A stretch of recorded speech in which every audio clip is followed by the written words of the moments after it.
Welcome to Classical Ideas. This is Greg Soden. On this show, I really enjoy talking about teaching. In the past, I've discussed teaching with my guests like my mentor, George Frizzell, back in episode 2, Religious Freedom Center scholars Dr. Charles Haynes and Ben Marcus, the documenting of stories through journalism with Linda K. Wertheimer, and talked high school classroom pedagogy with John Camardella and George Coe.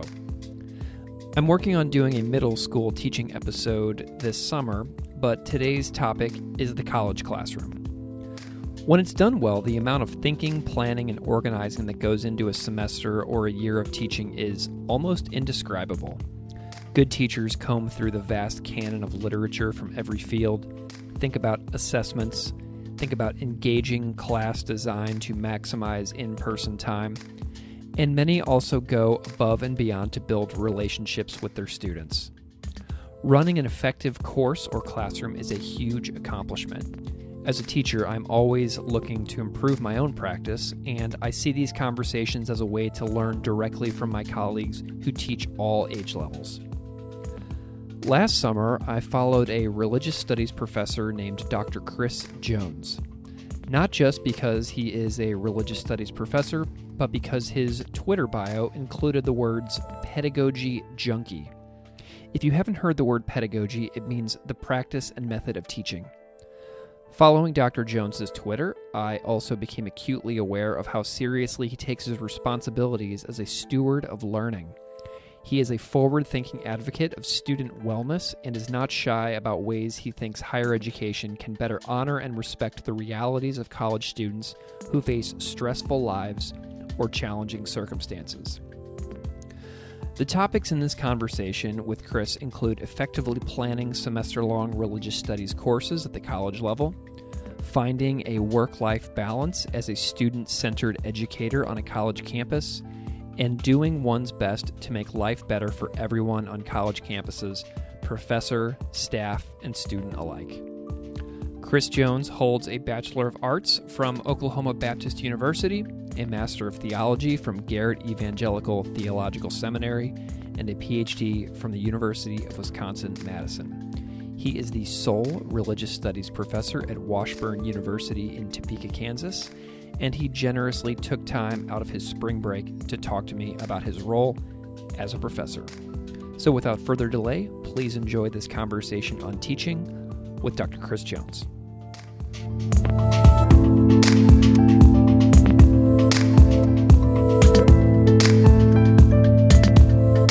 Dr. Chris Jones, thank you so much for coming on Classical Ideas. Thank you for having me.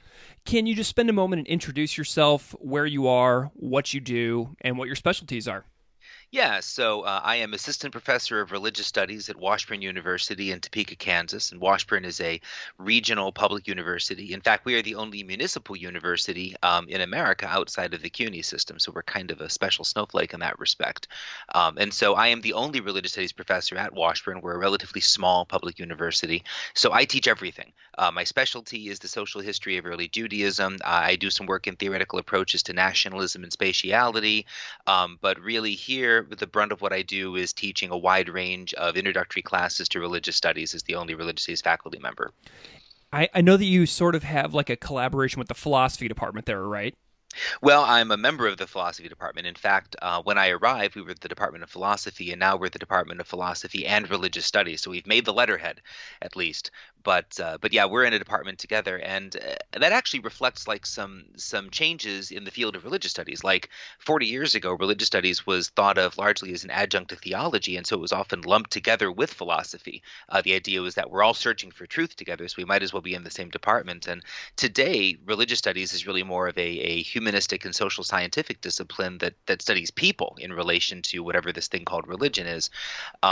But philosophy and religious studies still get administratively lumped together. So that's where we are. And I don't say that to, like, I love my colleagues in philosophy, but we don't do the same thing at all. Wonderful. Okay, so I'm always kind of curious about people's origins, their backstories, about why they do what they do. So what was it about religion that appealed to you back when you started down your path that really hooked you into learning about Hebrew and Semitic studies? Like, what drew you into this life? A couple of classes I took. I went to Oklahoma Baptist University and I majored in English. And while I was there, I took an elective upper division class called Religion and Society with Dr. Tom Dowdy. That blew my mind. It was the first time I'd ever had a chance to read theorists like Tyler and Fraser and Durkheim, Malinowski, Mary Douglas. And I mean, what it did for me at that point, I was pretty evangelical. I was very Christian, and it really forced me to see the ways that Christianity was like other religions. And to not see it as unique in that sense. And in many respects, I'm still unraveling those questions in my career today as I go forward. But how I got into Hebrew and Semitic studies was I went to seminary. I thought that I had a calling to be a minister, and I found out very quickly that I do not at all. But while I was in seminary, I discovered the Hebrew language, and I realized that in terms of the field, I'm not a theologian. I don't like abstraction. I don't like making pronouncements about the nature of God. I'm a philologist at heart. I like studying minutia, texts. I like concrete evidence. I like dealing with particularity. And so for me, Hebrew was this chance to essentially troll theologians, to ask them, so when you pronounce that God is good, what do you make of this text? When you pronounce that God has a universal love for all humans, what do you make of this text that clearly says that God doesn't? How do we deal with how do we deal with the noise?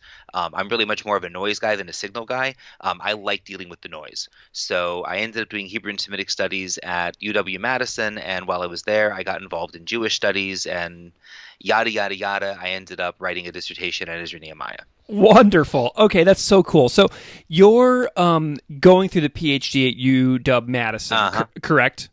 I finished in 2014. Okay. And so, yeah. Okay, so I have sort of you and I were actually in a PhD program probably at the same time. I was at Mizzou in the College of Education from 2011 to 2013, and I didn't finish the PhD program. So lately I've been thinking a lot about the state of like higher education and prospects for PhDs in humanities and classics, and I've watched my friends go on to be successful to varying degrees after finishing their PhDs. And I think a lot about this because I failed to sort of stay the course in a PhD program because I was doubtful that I could or would be more than just an adjunct with no benefits somewhere. And so another opportunity arose. I jumped ship. I became a teacher. I'm doing what I'm doing now. It's wonderful. So Good. I'd like to know a little bit about your PhD program years. Tell me about like doubt during like the PhD program. Did you ever feel like you were doing the right thing, the wrong thing, like being a scholar of ancient texts and classics in like this age of higher ed upheaval and uncertainty seems challenging, and I struggled with it a lot. How did you deal with that in your PhD years? Not healthily. And if I were to go back and do it over again, I would definitely have sought out mental health care when I was in my PhD program, because I internalized everything and overworked myself and really did damage to my health and to my marriage getting through. And I mean, it's a happy ending. I got through the program. I got a job. I have a happy marriage, but it could have been a lot better if there had been people in my world in 2009 through 2014 talking about self-care, mental health care, doubt, things like that. I mean, for me, first of all, I want to kind of push back on what you said about failing, because I don't ever regard it as a failure for somebody to decide to leave a PhD program and take a different opportunity. That's success, and that is a way to use education. I was moving ahead a little bit, but I almost dropped out of the teaching life. The year that I left the year that I finished, I was on the job market for the first time, and I had no idea how to write a job letter. Nobody had ever taught me how to write a job letter. I flamed out horribly on the job market. Got nothing from anybody. A couple of first round interviews that went disastrously. And so, I had a real low moment and I decided I need to quit. I can't keep doing this. I'm not going to adjunct. I'm not going to work for no benefits. I'm not going to sell my labor to the university for that. I will do something else. And so I actually ended up getting a job offer from a tech firm in Madison to do corporate training in technology. And at the same time, I ended up getting a last-ditch 2-year postdoc at Augustana College. And so I had to decide, do I want to take a short-term thing in my field and take a chance on that? Or do I want to take the, high-security, high-pay job in Madison, Wisconsin, the Berkeley of the Midwest, paradise on earth. Yeah. What do I want to do? And we decided that it was worth investing 2 more years in my career to see if it would go anywhere. And since then, things have taken off, and I got a long-term position. But I mean, all that to say, I almost left. Yeah. And I don't think that would have been a bad choice. I don't think I would have regretted that. I think that would also have been a happy life for me. But I'm glad that I ended up where I am now. But yeah, to go back to your question about doubt, I mean, I doubted myself constantly. I was a first-generation college student, certainly first-generation PhD student. I really didn't know how PhDs worked when I got involved. All I knew was that I loved teaching. My teachers in college changed my life, and I wanted to be them. I wanted to do the work they did. And so the PhD program for me was a way to get to that point, a way to get to that place.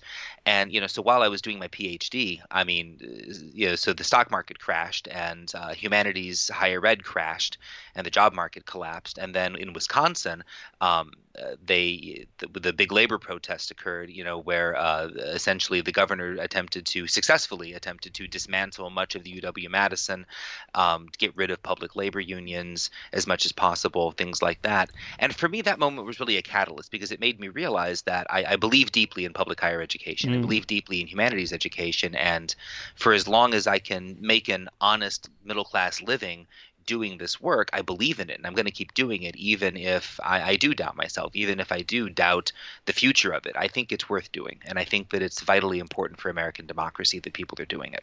Well, your passion for teaching shines through, and so I've been following you on Twitter for some time, and we've interacted on there a ton. Yeah. And what has always stood out to me about your Twitter feed is your absolute dedication to being a good teacher. And teaching effectiveness is not something that many colleges seem to incentivize. I mean, I think that they're getting better on it, but, due to the publish or perish mentality in many R1s, I think that that's an area that they still have a long way to go. And a major reason I wanted to have you on this show is your self-description as a pedagogy junkie, because I am all about that as well. I love teaching methods. I love teaching style. I love getting better in the classroom. Mm-hmm. And I see that in you in higher education and religious studies, and that makes me super happy. So I'd like to take a tour sort of like one of your courses, because you obviously care so deeply about your effectiveness as a teacher. So first, why does good teaching matter so much to you? Well, there are two reasons, and the first one is personal. I went to a private liberal arts college, and I had great teachers. They taught 4-4 teaching loads. They didn't really publish a whole lot. They were dedicated to the craft of teaching, and I wouldn't have finished college without them. I would not have finished college without good teaching. And so I came to appreciate on a personal level the power of great teaching and how much impact we can have on students' lives by being good at our jobs. And to me, that's not just about intentions. Like, it's very easy to care about students, to be dedicated to students and things like that. But particularly when you work in an institution like mine that has a lot of students who are on the margins, students who are economically marginal, students who are minoritized on the basis of race or sexual orientation or documentation status, good intentions aren't enough. And one of the biggest challenges for me has been figuring out how to take my good intentions and turn them into outcomes, turn them into students who don't drop out, who succeed in classes, who don't crash in the middle of the semester. And so a lot of this is maybe the second part of that answer then. A lot of my dedication to pedagogy has been just figuring out that I can't do it. I'm not good enough at this to be the teacher I want to be. So how do I get better? Wonderful. So let's talk about planning of a religious studies course at the college level. So I've had several high school teachers on this show, and I've sort of like meticulously discussed how they plan a year of classes and like for a broad religious studies courses. But I've never had a college professor discussing specifically their narrow or specialty courses. Like one focusing on Hebrew scriptures, for example. So where high school teachers see their students every day, you may only see yours maybe twice a week, maybe 3 times a week. So first, how many courses are you assigned to teach per semester at your institution? So most of us have a 4-4 teaching load. So that's 4 classes per semester. And because I'm the only religious studies professor, I typically have 4 different preps every semester. And so it's a lot of work because I'm in charge of teaching our 2 big gen ed feeder classes, Intro to Religion and World Religions. And then I typically will take on at least 1 or possibly 2 upper division classes in different areas. And to this point, I mean, your question is about specialty classes. I actually have not really taught in my area of specialty since I've been at Washburn. I haven't, the interest isn't there. I haven't had an opportunity to. So most of what I teach actually is outside of my area of specialty, and I'm pretty constantly scrambling to learn new disciplines, new fields, and figure out how to integrate that into the classroom. So, for instance, this semester, I'm teaching a class on paganism, which I know very little about, actually. At least I did before I started planning the course.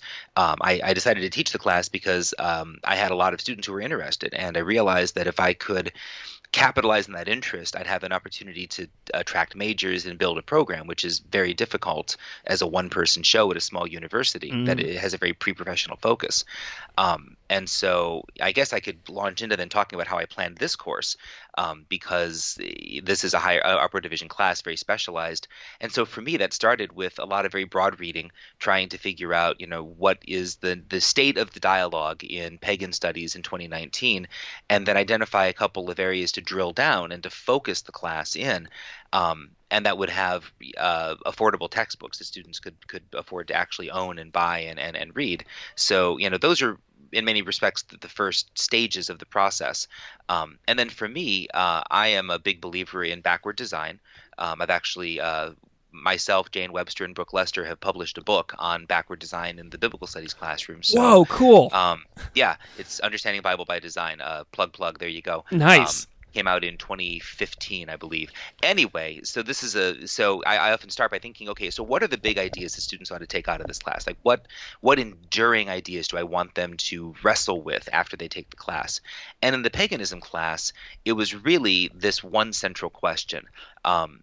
What would cause people who are born into positions of social power, i.e. white people, to actively choose a religion that reduces their social power? Mm-hmm. And then the other sort of enduring question was sort of related to that, but how does contemporary paganism tap into the transhistorical other of European Christian Enlightenment rationalistic culture?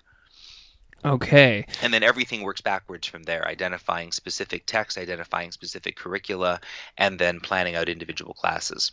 Okay, so when you get like a calendar for an upcoming semester and you have all these classes and you identify those big picture questions, those big picture goals for what you want them to walk away with, how do you sort of like go about laying out a plan for the semester? Because the difference between college classes and high school classes is that we're often planning as we go, whereas colleges, you have to basically have your 16-week syllabi prepared in advance so students know what they're going to be doing. So it seems like it's way more front-loading as far as work goes. Is that accurate?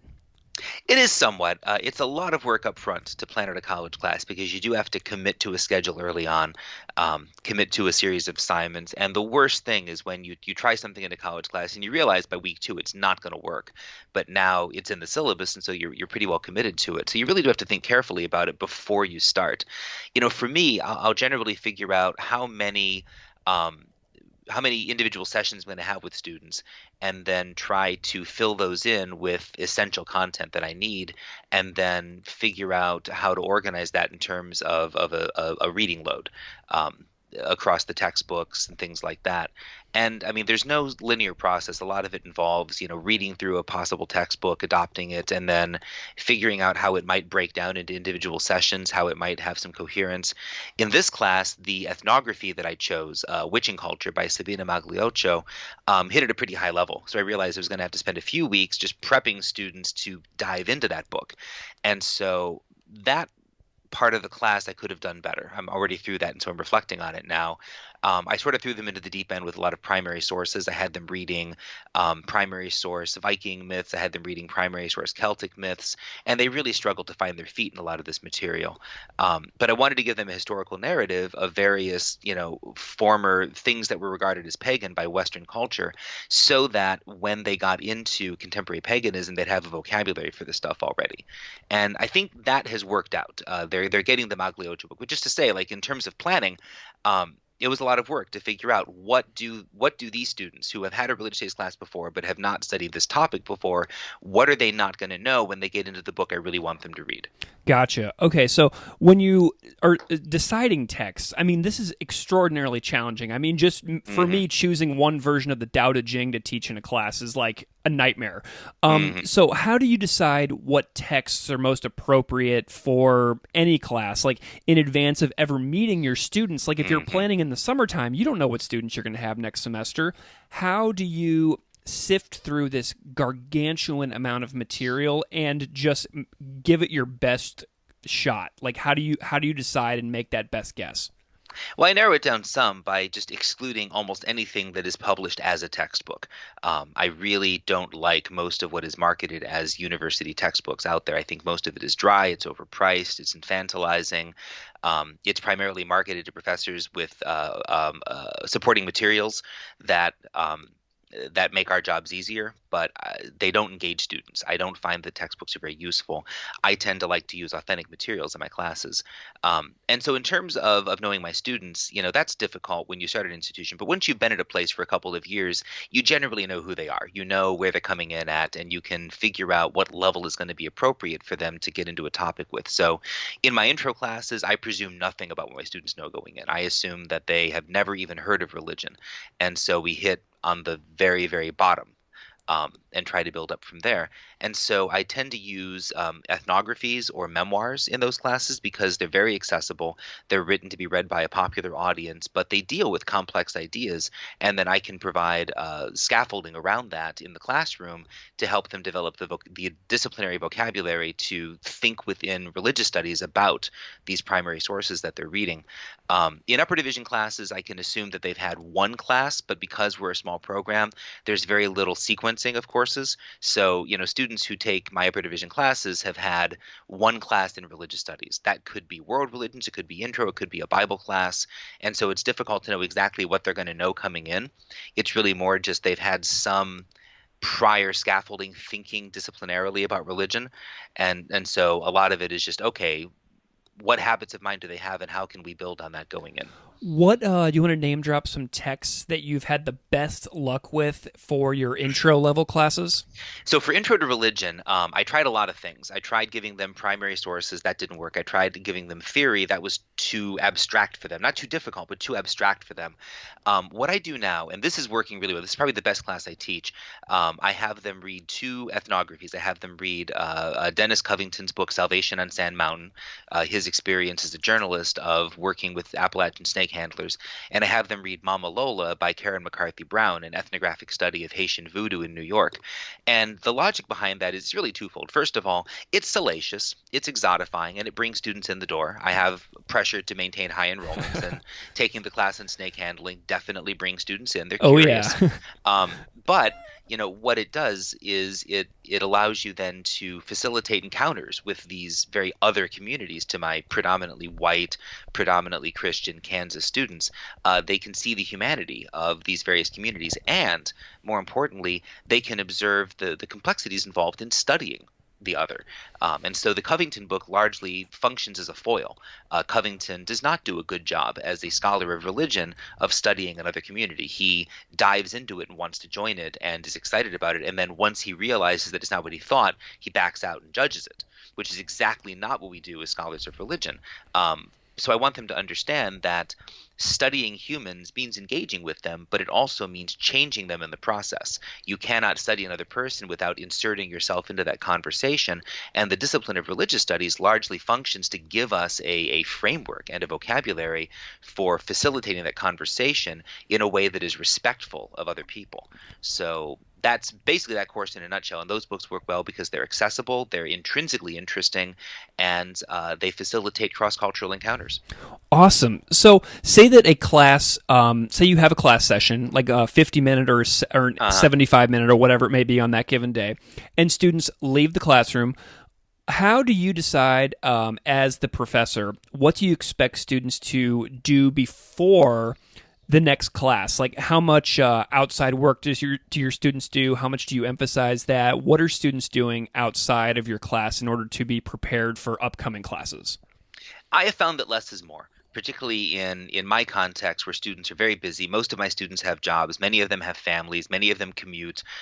They have very complicated, very busy lives, and they really do want to learn. They're earnestly engaged in learning, but they have limited time. And so I find that the more I can explain to students why outside work is valuable and important, and the more that I can make that work intrinsically interesting, the more odds I have of them actually doing that work.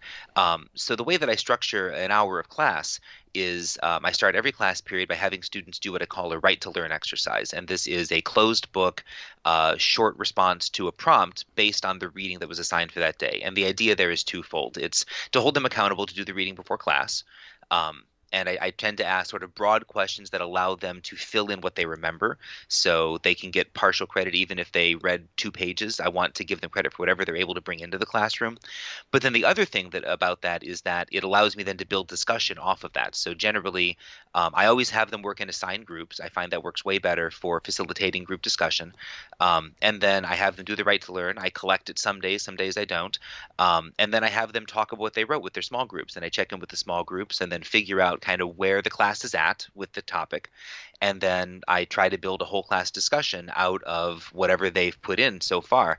I typically kick back to small groups a lot during discussion if it seems like the same students are answering all the time, or they don't have any new answers, or discussion is stalled.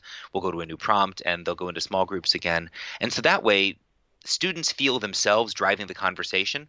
They feel some ownership and responsibility for what the class produces. We're a genuinely constructivist classroom space. But at the same time, I have some plans at the outset of what I want to get to, and I work that material in around my students' interests. So I'd imagine that this is not the style of class that your students are experiencing across all their campus classes. No. What has been their reaction to your style of teaching versus, like, say, a sit and get lecture with like maybe 150 students in the room? At first, resistant. I think that my predecessor here is a very, very good teacher, a very, very good scholar, but had a very top-down lecture style, like come in, sit, and watch the performance of the learned scholar perform intelligence in front of them. And so my first year here, most of the students who took my classes expected that. They expected to show up, take some notes, do the fill in the bubble objective exam, and get whatever grade they get. And so I had to shift the culture a bit, and that involved being emphatic about doing engaged active learning and trying to attract students who wanted that. And so I think in my second year, most students who take my classes now know what they're getting into. They expect that going in, and they seem to really like it. I mean, they review it positively. When I did midterm reviews, anonymous surveys, and SurveyMonkey of last week, and most students actually said they love the small group discussion. They love being assigned into small groups, actually. They don't think they do, but when they realize that it means they don't have to worry about meeting new people, they don't have to worry about who they're supposed to talk to. There's not that awkward, like, are we in a group together? I don't know. Are you? It's just, no, you know who your people are, and that's who you talk to. And, we switch that around every 4 weeks until you get to meet people, and it works really well. And I have found that students really want to be engaged in class. I've also found that this approach eliminates a lot of the problems with technology. If you are switching things up every few minutes, if you are actively involving students in conversation, they have less need to be on their phones or be on their laptops. They have more reason to be intrinsically engaged in what's going on in the classroom. Do you guys take any trips into Pica to any like houses of worship or anything like that? Yeah, intro. I've started doing site visits I've taken students to the local Islamic Center. I've taken students to mindfulness meditation at the Unitarian Universalist Church. We did Shabbat service with a Torah reading a couple of weeks ago, and next week we are visiting the local Baha'i community for the celebration of Nowruz. So I've tried to build some connections with the local community. I have a little funding to pay honoraria to people who host our students. And so far, that's gone really well. The students love these trips. They love that opportunity to engage directly with the community and observe people outside of their experience, in worship. And it's been great to build relationships with people of faith, religious people here in the Topeka community as well. I mean, that's why this show exists. That's why I started doing this show in 2017, is my students and I were having these brilliant conversations with all these fantastic practitioners, and I loved the conversations. They were just endlessly fascinating, and that's why this show started in the first place. So tell me a little bit about how you've changed as a teacher over the past 5 years since becoming a professor. Like, what sorts of methods did you do your first year that you find like humorous now, or like how have you really grown? So for me, it's using group work. I always hated group work when I was in college because most group work is like turn to your partner, talk about blah, and it's awful because either you're a bright student and you do all the work, or you're not. You're like you just don't care, and so you have to try to look like you care for a while. It's not effective, and so I really resisted it, and I could get away with that when I was a TA. I could get away with that when I was teaching primarily major courses at Beloit College, my first job after finishing my PhD. But when I started teaching service classes at Augustana, I was in charge of teaching the required Christian studies class that everybody had to take, even though most people didn't want to. And so being faced with 25 students at a time who literally were forced to take a class they did not care about forced me to grow as a teacher and forced me to try new things. And so I started using a lot more paired discussion at that point. I started using a lot more active learning as a way of engaging students so that it wasn't just me doing all the talking, and that worked really well there. And then when I got to Washburn, I realized that, because my students at Washburn are not all traditional age college students, they come from a wide variety of backgrounds, and they frankly don't know each other as well. It's a bigger campus than Augustana. Using assigned groups was a great way to eliminate a lot of those interpersonal barriers and just have them know what the plan is, give them a structure in which to then be creative and to develop their own ideas. What are some of your favorite assignments that you've had students do? Last semester, I started doing unessays for my upper division classes, allowing students to, instead of writing an essay in response to a research prompt, to produce anything that's not an essay. And so I had a couple of students write short stories. This is in my class, Jews, Christians, and Sex, so it deals with constructions of sexuality in Judaism and Christianity. I had a couple of students write short stories. Very good short stories. I had one student do an absolutely brilliant sculpture. Her thesis was relating to the early Stoics and their rejection of all gender and sexual norms. And so she did a sculpture of two completely gender indeterminate humans engaged in intimacy together. And it's a beautiful piece of work. And so like a student turned this in as her semester project in my class.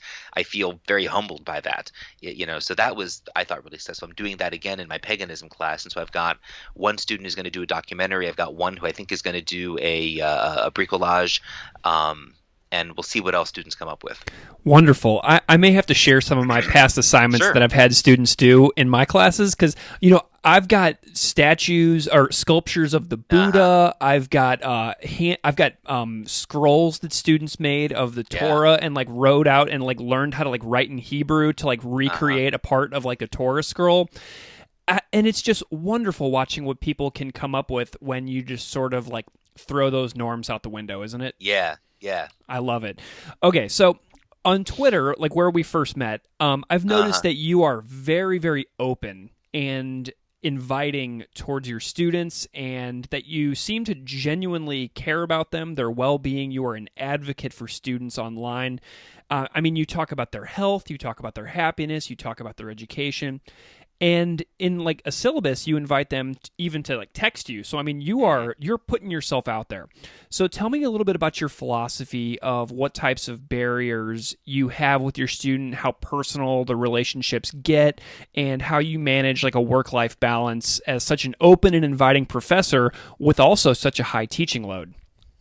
Yeah, it's a challenge. And I mean, a lot of the reason for it is that I often say, students' living conditions are students' learning conditions. And so the more that they are being taken care of and taking care of themselves outside of the classroom, the easier they are to teach in the classroom. So, I want students to know that there are resources available for mental health care, for physical health care, for food insecurity, for any number of things that could be causing them trouble in their day-to-day lives so that they have, because I care about them as humans. And because in my institutional role as professor, that makes them more likely to learn and more likely to be successful. And so I do see us as supporting the entire person, and that comes out of my small liberal arts college background, obviously. But in terms of boundaries, I often feel like we professors set institutional rather than interpersonal boundaries with our students. So we'll say you can only email me and only before 10 p.m. And so on. And so we attempt to essentially define the relationship in terms of can and can't, yes or no, what you can and can't do. Make sure to address me by salutation. Make sure that your email doesn't have any grammatical errors. And I just don't see that as especially productive personally, because that creates an extra barrier for students to reach out for the help that they need to be successful. Many students, especially those from marginalized backgrounds, have trouble with the basic script of the professional email, or struggle to keep straight what email versus texting versus Twitter DMs, what is appropriate there. And they need to learn those things, but I'm not going to push them away because they haven't already figured it out. And so to me, it doesn't matter that much. All my communication goes straight to my phone. So if it's an email, if it's a text, if it's a Twitter DM, either way, it's coming to the same place and I can respond to it in my own time. So in terms of setting up boundaries, I don't have any trouble keeping stable boundaries from my personal life. I don't post personal stuff on social media. I rarely answer texts or emails or messages after 11 p.m. at the latest. And I set up personal time with my family that is really sacred. I don't do work email during dinner. I don't do work email when I'm hanging out with my kids over the weekend. I tend to be very protective. Really, the boundaries I'm more concerned with are my students' boundaries. So I'm very careful about invading student spaces in real life or online. I try to make sure that students want me to be where I am, that they want me to be in a particular place and they're comfortable with me being there. So, for example, I follow students on Twitter, generally only if they follow me first or if they have very public content. But I don't engage with tweets about sex, about relationships, about drinking or drugs, or about personal appearance. So like if a student posts a selfie, I generally don't engage that because I don't want to be misunderstood as a leering older male professor. Sure. That is invasive of the student's personal space. None of their personal life is my business unless they choose to make it my business. And obviously the exception here is if a student is posting things that suggest they are not safe, then I take appropriate administrative steps to get that student support. Beyond that, what else can I say about that?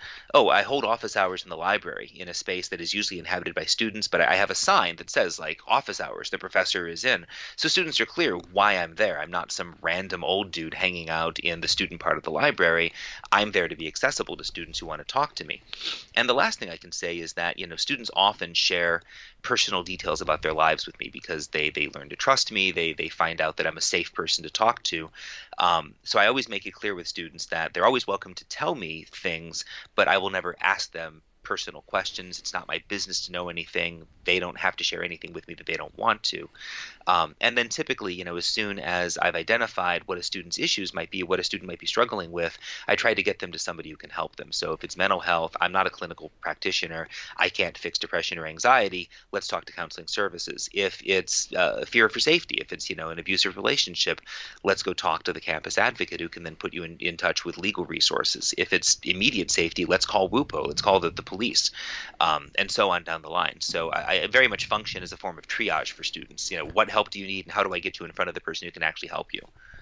Awesome. Well, that is just remarkable, and I think that's really going to be like a generational defining shift as far as I hope teaching so. goes at the college level and the high school level, because so many of the things you just said are things that I recognize in myself at the high school level. Yeah. So speaking of Twitter, Uh-huh. let's keep talking about that for a second, because Sure. it's intriguing to me. So as a religious studies scholar, historian, student of ancient societies, how do you see Twitter as being so worthy of engagement in 2019? Because you're very active and you're almost like part of like this like Twitter Storians movement that's going on. So what does the platform do for you professionally? A lot of things. It's very kind to say that I'm part of this Twitter Storians movement. I'm very much on the margins of that. I like a lot of Kevin Cruz's tweets, but I haven't really produced a great deal of content. Most of my content is focused either on pedagogy or, frankly, jokes Hey, and things like that. you got my attention. Good. I'm glad to hear that. But for me, the platform is useful because it provides such instant connectivity and with a relative lack of hierarchy. So, I can follow famous academics and journalists, people that I respect a great deal, people who wouldn't normally interact with me, but I can get some of their less filtered thoughts and I can see them interact in real time. And occasionally, they'll engage with me directly, which is always really helpful and really good. And then, for me as a way to network with colleagues in an era when, a lot of us don't have travel funding to go to conferences all the time, it's difficult to meet people in our field. I've met so many colleagues in my field of religious studies and biblical studies that I wouldn't have met otherwise. And so like there's a little group of us that met on Twitter, and we always at our professional society conference every year we always crash the Oxbridge reception together, which so Oxford and Cambridge very hoity-toity, and so we show up uninvited and hang out and enjoy the open bar, and connect with each other. And so I've made these friendships that I wouldn't have had otherwise if I weren't engaged actively online. And then with students, that happened largely by accident. When I was at Augustana, my previous appointment, a couple of students sort of found me on Twitter and followed me. And I had never planned on engaging with them, but I ended up sort of saying, hey, what's up? And it ended up turning into this really useful thing. It became a source of back channel communication where students could approach me about things. Students could get to know me as a human being outside of the classroom. I could get to know them and see their world a little bit more, see the things that they are concerned about and worried about and excited about. And I could adjust the way that I approach students that way. And so when I started at Washburn, I definitely set out to do something like that here as well. And it took me about a year to sort of break into the social networks and become visible to students at Washburn, because again, I'm very cognizant about invading student space. I don't go and follow every student that I can. Instead, I follow administrators and tried to engage in Twitter conversations with official channels and then get students to notice that and engage. And so starting toward the end of last summer, I noticed that many, many students were engaged with me on Twitter and that this had become a full-on source of back-channel communication about the university, and that I had become a resource for students to approach about a number of whatever's going on that they feel like they have no other recourse to deal with. And so it is indispensable to me now, and I'm very committed to using it going forward. Well, Chris, I am extremely grateful to you for your dedication to teaching and for taking some time out of your spring break to talk to me today. Where can people find you if they want to know more? So the easiest way to find me is on Twitter. I'm Prof. Chris M. Jones at Twitter. Or if you just Google Washburn University Religious Studies, I am the only professor that comes up. So you can email me at my professional email address. I'll be happy to engage people there. And I think you even have like syllabi and stuff on your faculty webpage, don't you? Yeah, I have, and I probably need to update that because I've made some changes to syllabi. But yeah, if anybody's interested in my syllabi or in how I've crafted policies around attendance, participation, to be inclusive of mental health issues, please hit me up. I'd be very happy to share. That is remarkable. I kind of see this as being sort of like a really good resource for early career faculty that are kind of looking to push themselves as teachers, Absolutely, and I'm very happy to be a resource to anybody that's looking. Well, Dr. Chris Jones, Washburn University, thank you so much for coming on Classical Ideas. This has been a real pleasure. Thank you so much for having me, Greg.